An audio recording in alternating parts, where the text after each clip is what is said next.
之华山矣。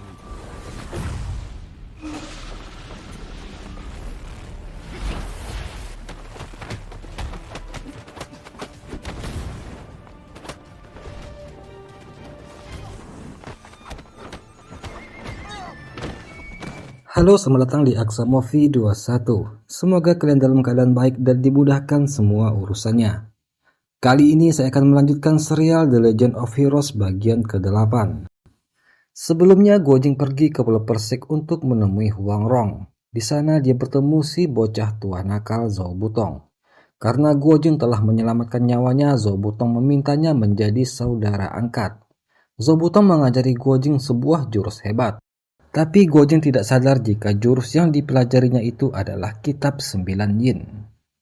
Tanpa diduga, Ouyang Ke dan pamannya juga mengunjungi Pulau Persik.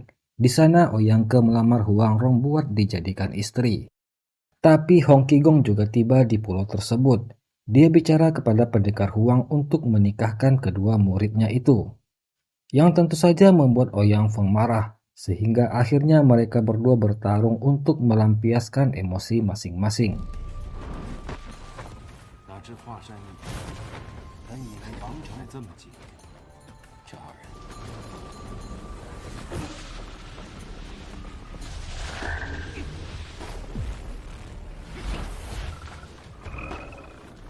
Ouyang Feng menggunakan jurus kataknya untuk melawan Hong Qigong. Gerakannya itu terlihat lucu sehingga membuat Guojing dan Huang Rong menertawakannya. Tindakan mereka itu membuat Ouyang Ke marah lalu menyerang Guojing. Tapi Huang Rong melihat dan menahan serangannya itu. Guojing yang kesal karena Ouyang Ke melakukan serangan diam-diam lalu menantang pemuda itu kembali bertarung. Huang Rong membantu Guojing dengan jarum perak miliknya. Ouyang Ke yang mengetahui keponakannya dalam bahaya dengan cepat menahan serangan Huang Rong. Dia lalu melancarkan serangan ke arah wanita tersebut, tapi Guojing melindungi Huang Rong sehingga membuatnya terluka. Saat Hong Qigong menyalurkan tenaga dalam mengobati Guojing, pendekar Huang datang memberikan pil giok 9 bunga. Hong Qigong tidak terima muridnya dilukai Ouyang Feng. Dia kesal dan ingin melakukan hal yang sama terhadap Ouyang Ke. Yang tentu saja Ouyang Feng marah dan menantang Hong Qigong bertarung lagi. Tapi pendekar Huang menenangkan mereka berdua. Dia lalu membawa Huang Rong pergi dari tempat tersebut. Di dalam penjara, Biksu Peng dan Biksu Hong memaksa Nianxi memberi tahu informasi yang dia dapat dari geng pengemis. Tapi walaupun telah disiksa sedemikian kejam, Nianxi sama sekali tidak mau membuka mulut. Kemudian Yang Kang datang melepaskan kekasihnya tersebut. Walaupun pendekar Peng berkata jika ini adalah perintah Raja Hongli, Yang Kang tidak peduli. Dia lalu pergi membawa Nianxi dari sana. Tapi Yang Kang khawatir jika Raja Hongli akan terus menyuruh orang menyakiti Nianxi. Oleh sebab itu dia berencana pergi menemui Raja Hongli. Walaupun Nianxi sudah melarangnya, tapi Yang Kang tidak peduli. Karena itu juga demi keselamatan wanitanya tersebut.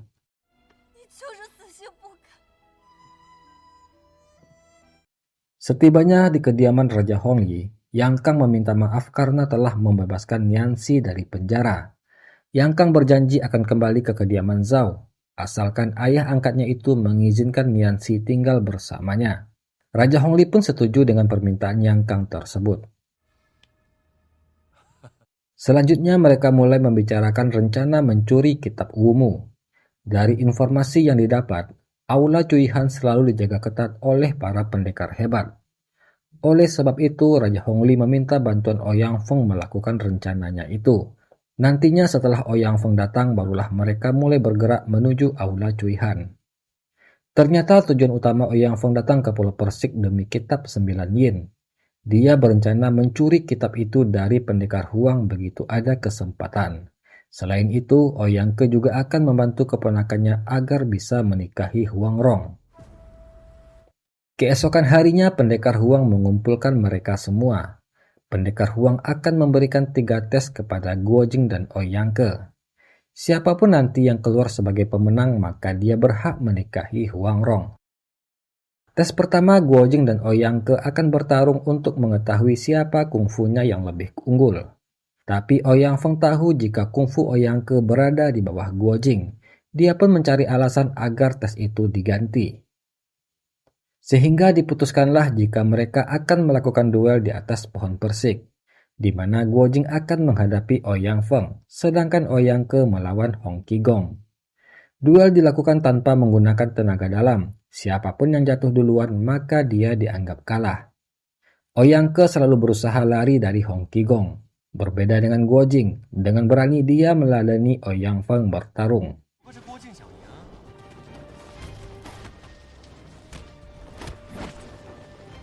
Diam-diam Ouyang Feng menggunakan tenaga dalamnya menyerang Guojing, tapi Guojing masih bisa bertahan. Bahkan dia bisa membuat Ouyang Ke jatuh dari pohon. Sehingga dengan demikian tes pertama dimenangkan oleh Guojing. Tes berikutnya adalah tentang pemahaman dalam musik. Pendekar Huang akan memainkan kecapi sementara Guojing dan Ouyang Ke akan mengimbangi suara kecapi itu dengan ketukan. Huang Rong pesimis jika pada tes kali ini Guojing bisa menang. Tapi tanpa diduga, Guojing bisa mengimbangi musik yang dimainkan oleh pendekar Huang. Sedangkan Ouyang Ke malah larut dalam khayalannya.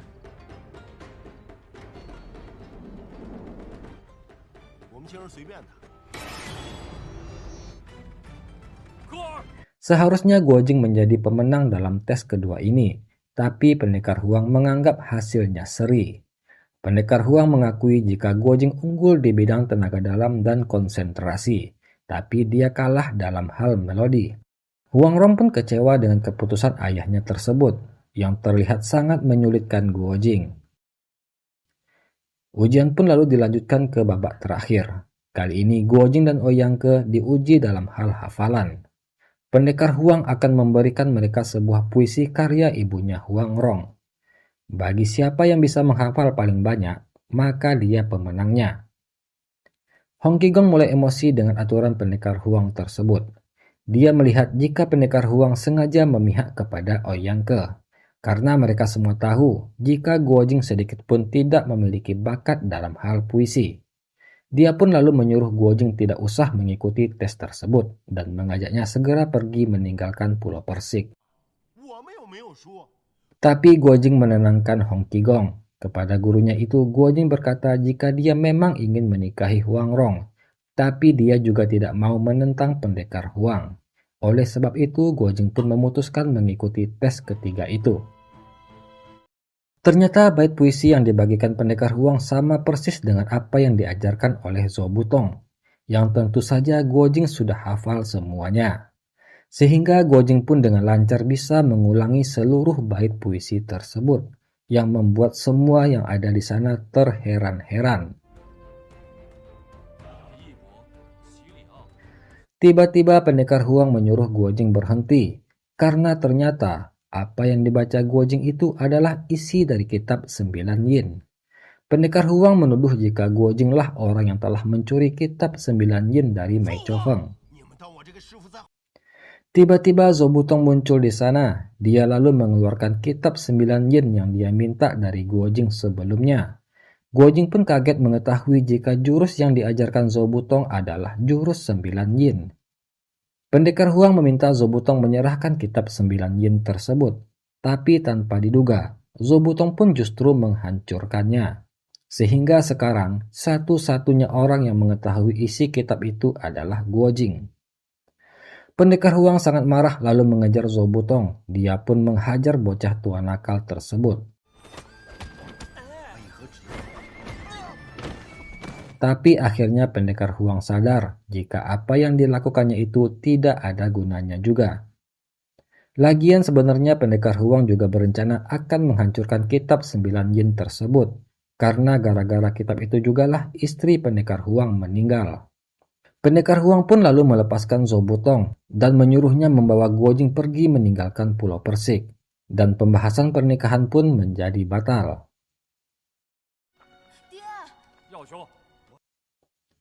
Dikarenakan perjodohan batal, pendekar Huang lalu mengembalikan pil pemberian Ouyang Ke sebelumnya.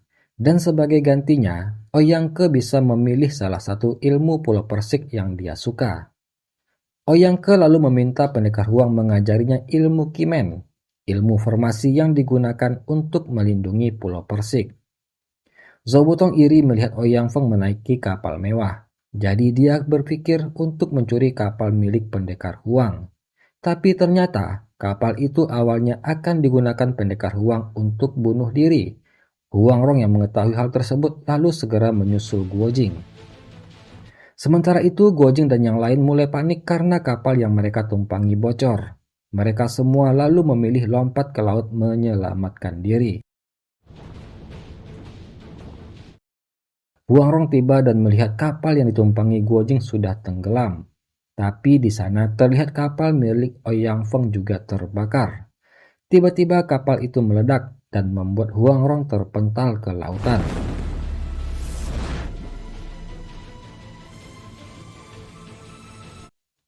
Huang Rong terbangun di sebuah pulau terpencil. Di sana juga ada Ouyang Ke. Huang Rong berjalan sambil berteriak memanggil Guo Jing. Dia akhirnya menemukan Hong Qigong yang tidak sadarkan diri, lalu kemudian membawanya ke sebuah goa untuk istirahat. Ternyata ketika perahu mereka tenggelam, Guo Jing dan Hong Qigong dibantu oleh Ouyang Feng. Tapi ternyata orang itu berencana meledakkan kapal untuk membunuh mereka berdua. Hong Qigong mengetahui rencana Ouyang Feng tersebut, sehingga mereka berdua pun bertarung. Tapi tiba-tiba ledakan besar pun terjadi dan mereka semua terlempar ke lautan. Saat ini Hong Qigong terkena racun ular milik Ouyang Feng yang membuat tubuhnya menjadi lemah. Kemudian Ouyang Ke datang menawarkan penawar racun. Tapi sebagai imbalannya, Huang Rong harus memberikan zirah landak yang dipakainya. Ouyang Ke meminta Huang Rong melepas baju zirahnya itu di depannya. Perkataan pria mesum itu membuat Huang Rong marah dan ingin memberikan pelajaran kepada pria tersebut.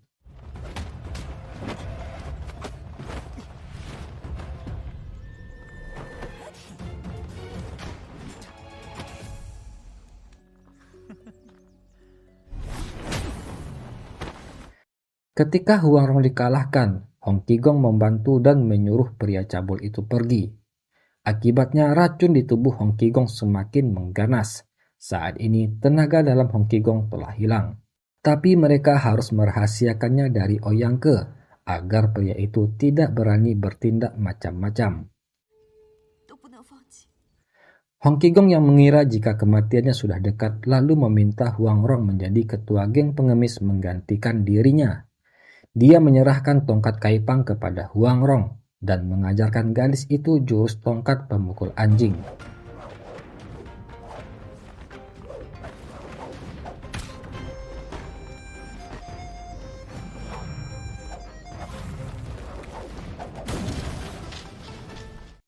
Akhirnya Ouyang Ke mengetahui jika kungfu Hong Qigong sudah hilang.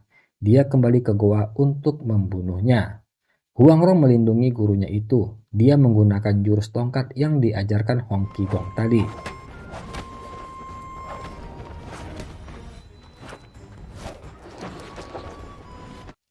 Merasa tidak bisa mengalahkan Ouyang Ke, Huang Rong pun lalu pergi meninggalkan goa. Dia lalu melompat ke pantai. Ouyang Ke tidak bisa mengejar Huang Rong karena dia tidak bisa berenang. Yang ternyata Huang Rong menemukan sebuah tempat rahasia. Ketika menginjak sebuah akar pohon, seketika Huang Rong memiliki sebuah ide. Dia kembali ke goa menemui Hong Qigong dan membuatkan makanan untuk gurunya itu. Tidak lama kemudian Ouyang Ke datang dan meminta Huang Rong menjadi istrinya. Sekarang Ouyang Ke sudah berani, karena dia tahu jika Hong Qigong sudah tidak bisa apa-apa lagi. Tapi Huang Rong sudah memiliki sebuah ide. Kepada Ouyang Ke, Huang Rong pura-pura akan menuruti keinginannya itu, tapi dengan syarat pria tersebut harus mengikuti semua kemauannya. Huang Rong lalu mengajak Ouyang Ke tempat yang ditemukannya tadi. Setibanya di sana, wanita itu mulai menjalankan rencananya. Dia menyebab Ouyang Ke sehingga pria cabul itu ditimpa batu besar. Pada saat yang sama, Guo Jing datang menyelamatkan Huang Rong. Huang Rong sangat gembira mengetahui kekasihnya itu masih hidup. Di lain sisi, saat ini Ouyang Feng juga ada di sana. Pria itu lagi berusaha mengeluarkan Ouyang Ke dari bawah batu, tapi tenaganya tidak cukup kuat untuk mengangkat batu besar tersebut. Ouyang Feng lalu memaksa Guo Jing dan Huang Rong membantunya. Hong Qigong datang memberi arahan kepada kedua muridnya itu melawan Ouyang Feng, tapi pria itu justru menjadi tawanan Ouyang Feng.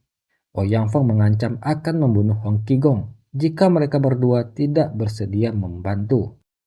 Demi keselamatan guru mereka, akhirnya Guo Jing dan Huang Rong mencoba membantu mengeluarkan Ouyang Ke.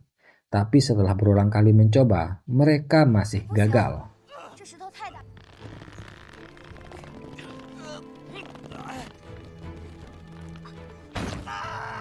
Ouyang Feng putus asa dan menyuruh Guo Jing dan Huang Rong pergi. Tapi Guo Jing khawatir Ouyang Feng akan membunuh mereka jika keponakannya itu meninggal. Sementara itu, air laut mulai menenggelamkan tubuh Ouyang Ke. Dalam keadaan kesakitan, Ouyang Ke menanyakan sebuah rahasia. Dia ingin tahu apakah sebenarnya Ouyang Feng adalah ayah kandungnya. Karena di daerah barat tersiar gosip jika ibunya Ouyang Ke dan Ouyang Feng dulunya adalah sepasang kekasih. Keduanya melakukan perselingkuhan hingga melahirkan seorang putra. Tapi sebelum sempat Ouyang Feng menjawab, Guo Jing dan Huang Rong datang kembali. Huang Rong punya sebuah cara untuk menyelamatkan Ouyang Ke. Dengan kecerdasan gadis tersebut, akhirnya kali ini mereka berhasil mengeluarkan Ouyang Ke.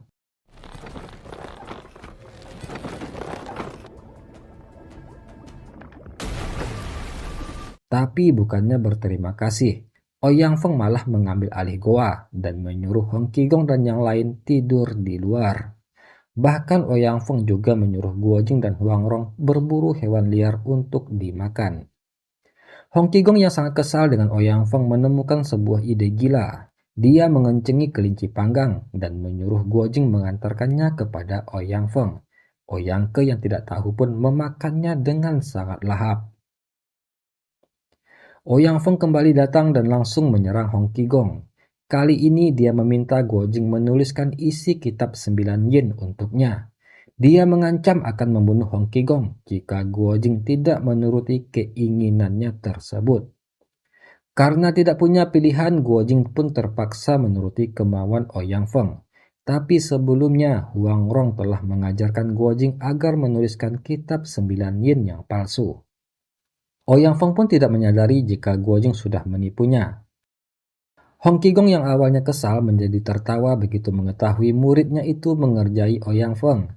Tapi kemudian Ouyang Feng kembali datang. Kali ini dia menyuruh Guo Jing menebang pohon buat dijadikan rakit. Ouyang Feng juga menyuruh Huang Rong menemani Ouyang Ke, atau jika tidak, dia akan membunuh guru mereka.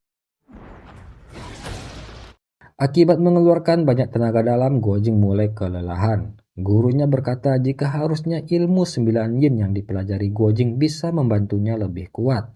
Dia merasa jika Guo Jing belum terlalu memahami jurus tersebut. Oleh sebab itu, Hong Qigong meminta Guo Jing membacakan isi kitab itu, dan dia menemukan sebuah rahasia hebat di dalamnya.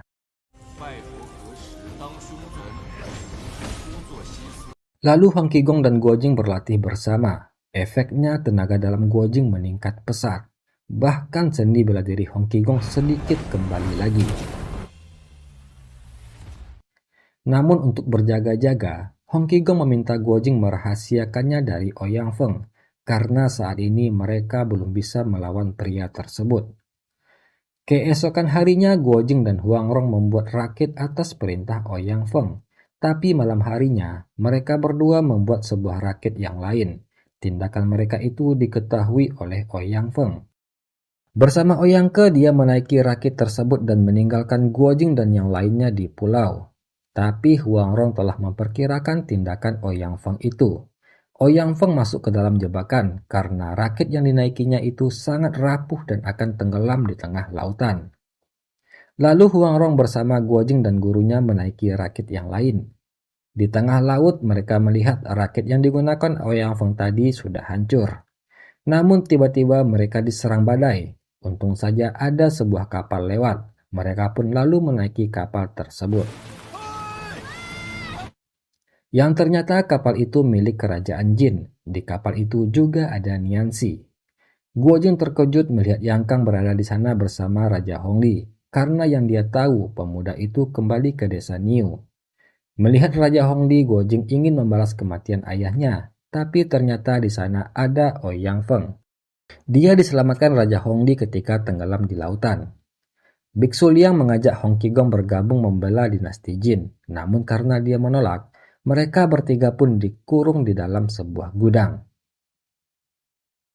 没冤枉你那杨康义弟吧？